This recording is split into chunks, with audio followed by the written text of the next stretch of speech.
All right. Welcome to Walk On. This is Liverpool Football Talk. We have Everton tomorrow, but I want to comment on the game from a few days ago, midweek match to Middlesbrough away.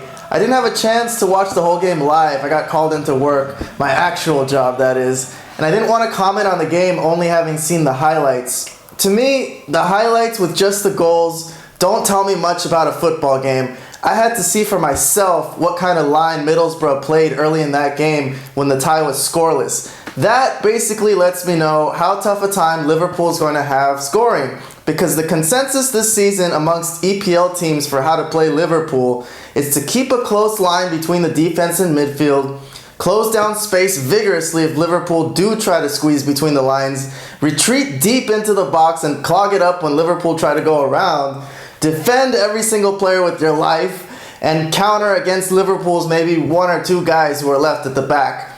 It's hard for Liverpool to score when teams play that way against them, because it would be hard for anyone to score against teams that play that way, especially if they're disciplined about it. Now, Middlesbrough defended fairly deep early in the game, but had a bit of an itch to press and get the ball forward too. That might have been because they were in front of their home support and wanted to give them something to cheer about. But it was the opening Liverpool needed, because sometimes those two things can't work in tandem, defending fairly deep and pressing, that is.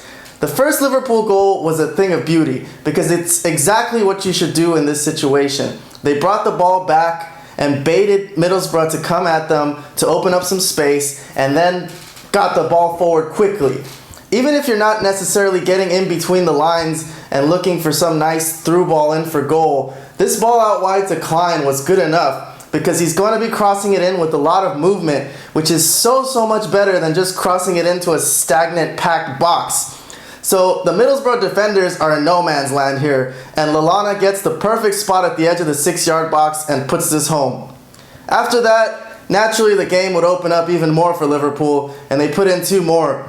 But more importantly, and as we haven't mentioned yet, Jurgen Klopp did drop Loris Karius for Simon Mignolet, which was slightly surprising to me, and yet it wasn't based on how bad Karius has been. But Klopp had been sticking by him, dropped in this one for no reason other than poor performance. Mignolet was a rock in this one. Some people might say that he only had one real difficult shot to deal with, but there were a couple others too in the first half that he dealt with perfectly. He didn't bobble. He pushed shots out far enough so that no rebound was possible. Mignolet was perfect. And that's important because it gave Liverpool a chance to settle until they could get their second goal. You know, a while ago, my friend Steve and I were talking, Steve from the Pacific Plate Brewery, who was here on the show with us after the Chelsea game earlier this season.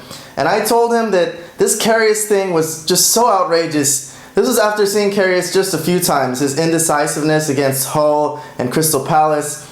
I got this thought that this could have been one big mind game from Klopp to get more out of Mignolet, because we all know how good Mignolet can be. He's been a downright hero at times with his saves, but he's also lost concentration and had a few mishaps. But if this was all a ploy to get Mignolet motivated, it could have been a stroke of absolute genius, because now, with a little more than half the games to go, Liverpool have Simon Mignolet with stone-cold determination in his eyes as to not lose his starting position again.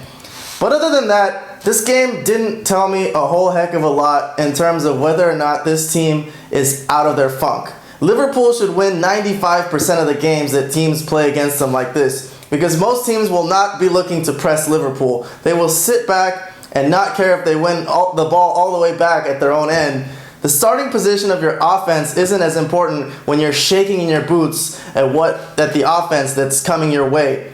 Just clear it away, and if you have to continue to defend, that's fine. That's what Liverpool will be continually facing in the final 22 games, and that's what we have to wait and see if they can figure out. So, we shall walk on. Merseyside Derby will feature tomorrow at Goodison Park. Their first meeting since Funes Mori deliberately broke Divock Origi's ankle in Liverpool's 4-0 outburst on Everton late last season. Funes Mori has since lost his starting spot to Ashley Williams, but plays from time to time. We'll see if Ronald Koeman will want to start him to possibly get into Liverpool's head. who will surely want to exact a bit of revenge for that violent tackle and send Everton a little further down the opposite end of the table. Now all that's left to do is to wait and see what in the world is going to happen. Till then, hang on tight.